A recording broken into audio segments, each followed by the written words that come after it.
I will tell you one secret tip that made my psychos go from 0 to 100 at the end of this video. The tips in this video will make your psychos go from utter garbage to hitting your first psycho. To achieve this, you have to watch through all of my video, as I'll give tips and build up from your psycho from the ground up. I created this training pack that has every single type of psycho inside of it, and I'll be using this in this video. I will teach you how to psycho.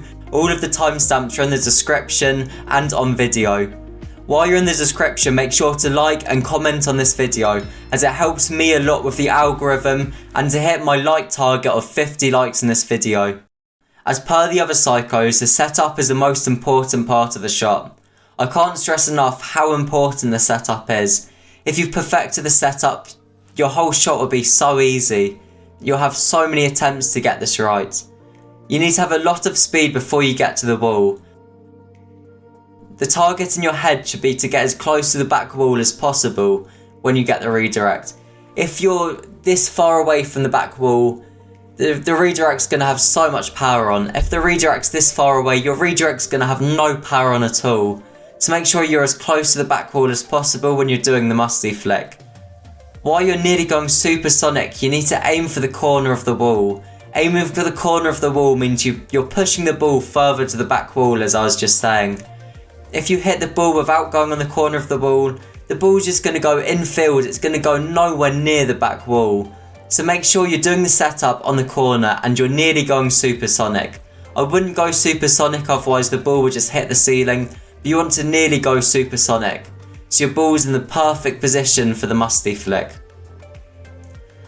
When you're doing the ceiling shot, you also want to hit the ball as high as possible without hitting the ceiling. So the redirect would be higher on the wall when you do the Musty Flick, and so your Musty Flick will be a lot easier, as your car will just fall down to the Musty Flick. It'll be so much easier.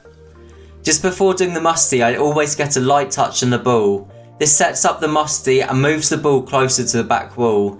If the ball's very low down in the air, I won't get this touch and I'll just do a Musty straight away. But getting this touch is vital to get the ball closer to the back wall and to set your Musty up so you've got a much powerful Musty. A massive tip that I tell a lot of new players and what a lot of new players don't do is not over-rotating on the Musty Flick. Just after you do the Musty Flick, press down on your joystick and that will make your Musty not over-rotate. You don't want to do this whilst your flip's active, so you don't want to cancel the flip. So just after the flip time is over, then push down on the joystick and your Musty won't over-rotate. I literally press down on my joystick and boost at the same time. This means I go to the ball really quickly. This is really efficient and you have to do this to get the redirect. If you don't do this, it will be impossible to get the redirect. Your car will be facing the wrong way. And if you Musty really high, this is the only way you can even reach the Musty.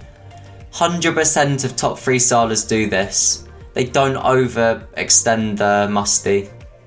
The second part of the shot is the redirect. A big factor in if your redirect will be fast or if it will be a single bounce is if the setup was good. So make sure your setup is perfected before you even move on to the redirect. Achieving a good redirect have just come from hours of practicing, and there are a lot of tips to help these as well, but it's literally all just hours and hours of practicing.